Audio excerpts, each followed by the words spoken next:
Labdien! Mani sauc Gita Strode, pārstāvu dabas aizsardzības pārvaldi.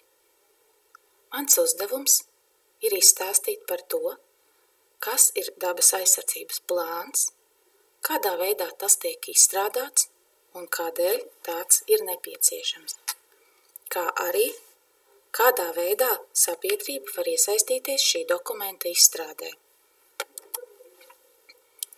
Dabas aizsardzības plāns ir teritorijas apsaimniekošanas plāns, kas nosaka nepieciešamos apsaimniekošanas un aizsardzības pasākumus, lai nodrošinātu ilgtermiņa aizsardzību tām dabas vērtībām, kam teritorija izveidota.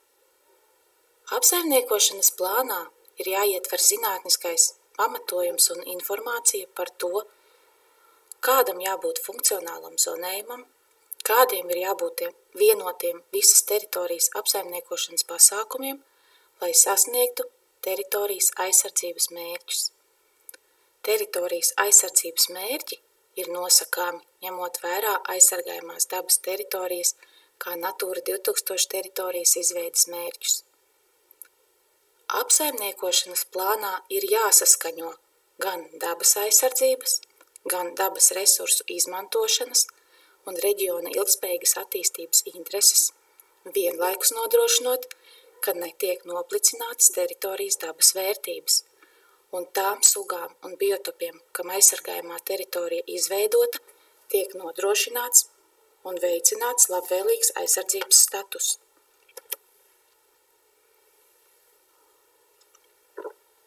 Dabas aizsardzības plānu var izstrādāt jebkura fiziskā vai juridiskā persona, taču plāna izstrādes uzraudzību nodrošina dabas aizsardzības pārvalde. Dabas aizsardzības plānus apstiprina Vides aizsardzības un reģionālās attīstības ministrs.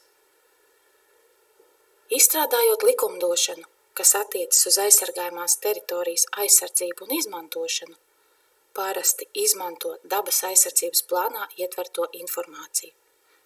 Lai gan plānam ir ieteikuma raksturs attiecībā uz īpašumu apsaimniekošanu, tomēr vides un dabas aizsardzības institūcijas ņem vērā dabas aizsardzības plānā iekļauto informāciju, saskaņojot darbības aizsargājumās dabas teritorijās, kā arī dabas aizsardzības plānā iekļauto informāciju aicinam integrēt teritorijas attīstības plānošanas dokumentos.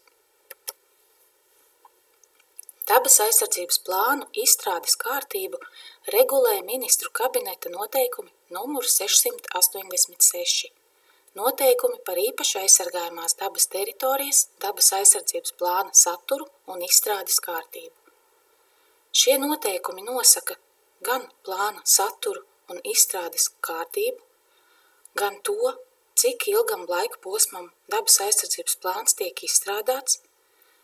Šajā gadījumā dabas aizsardzības plāna termiņš ir paredzēts 12 gadiem, kā arī izstrādes ietvaros ir organizējamas sabiedriskās apspriedes.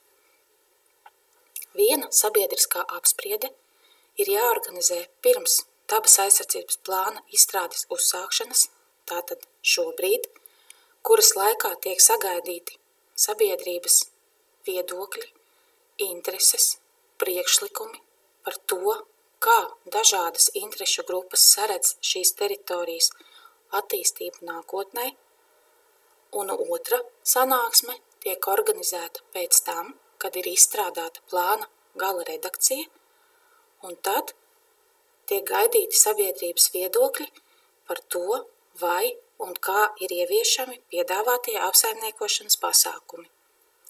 Ņemot vērā valstī noteikto situāciju saistībā ar Covid ierobežošanu, dabas aizsardzības plāna sabiedriskās sanāksmes šobrīd tiek organizētas attālināti.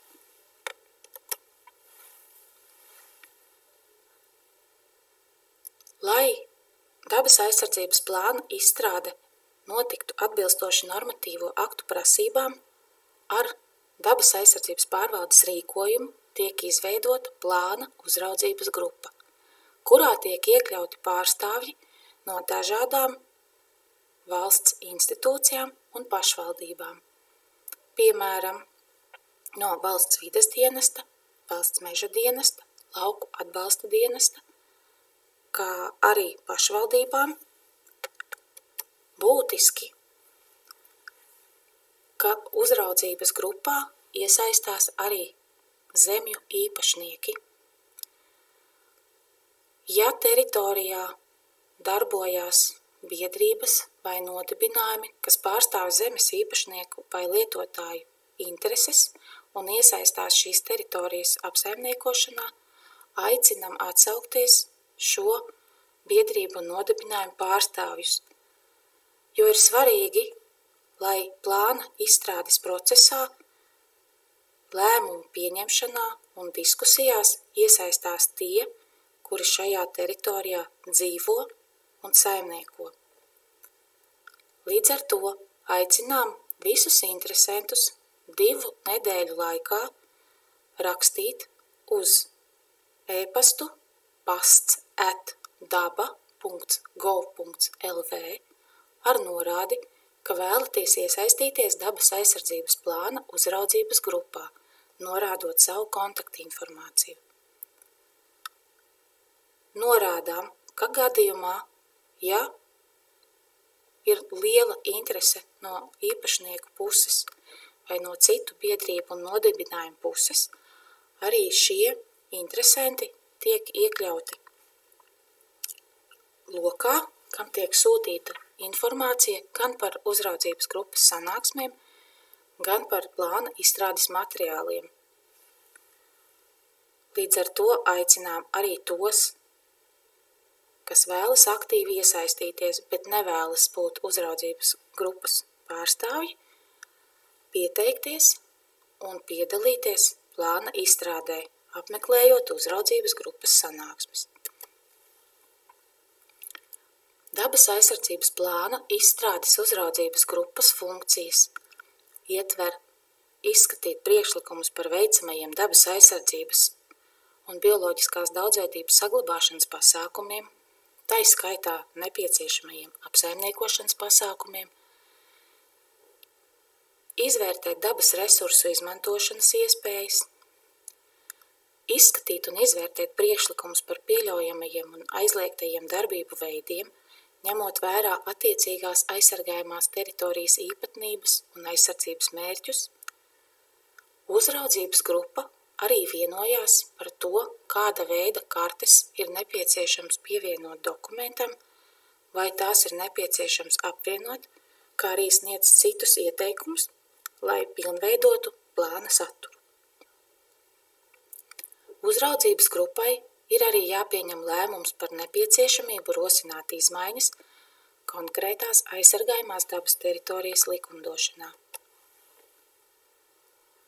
Plāna izstrādes ietvaros tiek organizētas vismaz 3 uzraudzības grupas sanāksmes, taču sanāksmu skaits var būt arī lielāks. Ja nepieciešams, plāna izstrādātāji organizē atsevišķas sanāksmes starp dažādām interešu grupām, lai vienotos par iespējamajiem labākajiem risinājumiem, kas nepieciešami, lai saglabātu vai atjaunotu noteiktas dabas vērtības. Kad uzraudzības grupa ir vienojusies, ka dabas aizsardzības plāns ir uzskatāms par izstrādātu un tajā ir izvērtēti visi saņemtie priekšlikumi, šis dokuments tiek nodots atkārtotai sabiedriskajai apspriešanai. Saņemot priekšlikumus pēc kārtējās sabiedriskās sanākšanas un apspriedes, plānā tiek veikti nepieciešamie labojumi un papildinājumi un tiek prasīts pašvaldības vai pašvaldību atzinums par plāna saturu. Pēc pašvaldības atzinuma saņemšanas dokuments tālāk tiek iesniegts Vides aizsardzības un reģionālās attīstības ministrijā, kur to apstiprina ministrs. Dabas aizsardzības plāna nepieciešamību nosaka gan Latvijas, gan Eiropas Savienības likumdošana. Šāda dokumenta esamība atvieglot teritorijā plānot un realizēt plašāka mēroga apsaimniekošanas pasākumus. Tiem pasākumiem, kas ir nepieciešami sugu dzīvotņu un biotopu apsaimniekošanai un kas ir aprakstīti un analizēti dabas aizsardzības plānā, nav nepieciešams piemērot ietekmes uz Natūra 2000 teritorijām novērtējumu, kā arī ir atvieglotāka procedūra, lai teritorijā izveidotu vai atjaunotu publiski pieejamu dabas turisma un izziņas infrastruktūru. Dabas aizsardzības plāns un šī dokumenta uzraudzības grupa ir uzskatāma par platformu, kur var satikties dažādas ieinteresētās puses un izdiskutēt esošās konflikta situācijas,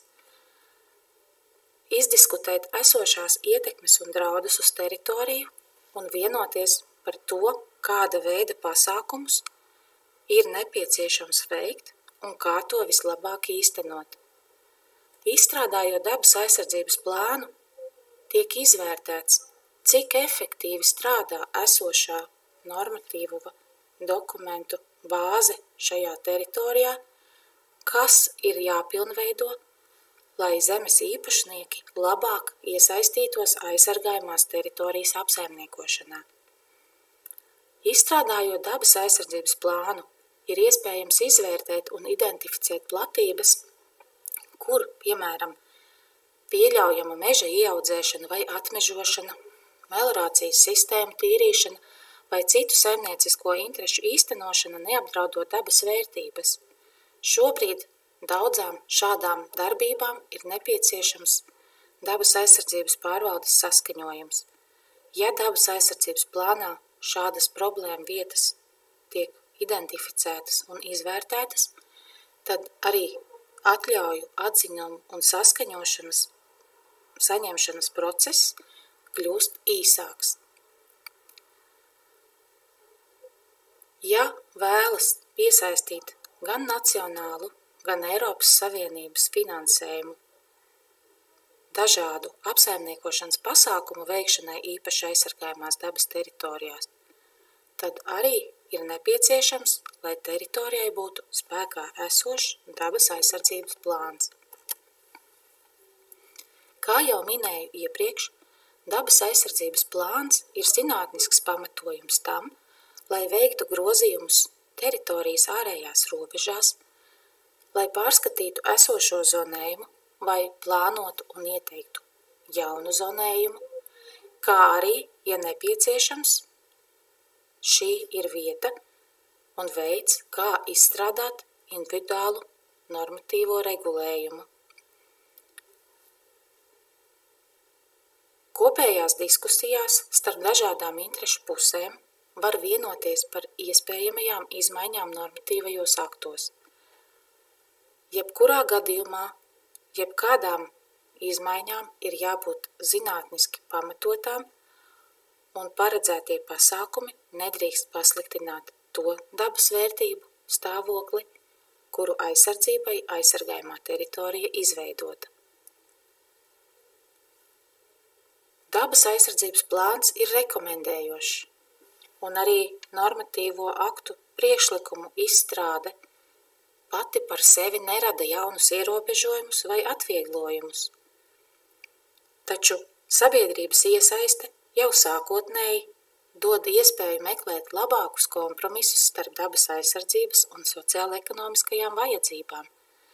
Tāpēc atkārtoti aicinu zemju īpašniekiem, apsaimniekotājiem, pašvaldībām būt aktīviem un iesaistīties dokumenta izstrādē. Dažādu interešu grupu kompromisu meklēšana var veicināt dabas vērtību pareizu apsaimniekošanu un aizsardzību ilgtermiņā. Viedokļu noskaidrošana un apkopošana var arī veicināt šo pasākumu ieviešanu, jo ir apzinātas iespējas šos pasākumus realizēt. bieži vien dabas aizsardzības plāna izstrāde ir kā platforma, kur satikties zinātniekiem, apsaimniekošanas pasākumu veicējiem, zemju īpašniekiem un skaidrot, kādēļ eksistē dažādi esošie ierobežojumi, kāds ir to mērķis un rast iespējams citus risinājumus, kā labāk sasniegt dabas aizsardzības mērķu sasniegšanu. Atgādinājums. Lūgums tuvāko 2 nedēļu laikā interesantiem, kas vēlas iesaistīties uzraudzības grupā no zemju īpašnieku vai apsaimniekotāju puses, atsūtīt informāciju uz e-pastu pasts@daba.gov.lv ar norādi, ka vēlaties iesaistīties dabas aizsardzības plāna uzraudzības grupā. Pārējiem interesantiem aicinām sniegt priekšlikumus par iecerēm aizsargājumā dabas teritorijā, sūtot tos dabas aizsardzības plāna izstrādātājiem. Vēlreiz atkārtoju, sanāksmes un informācija ir pieejama.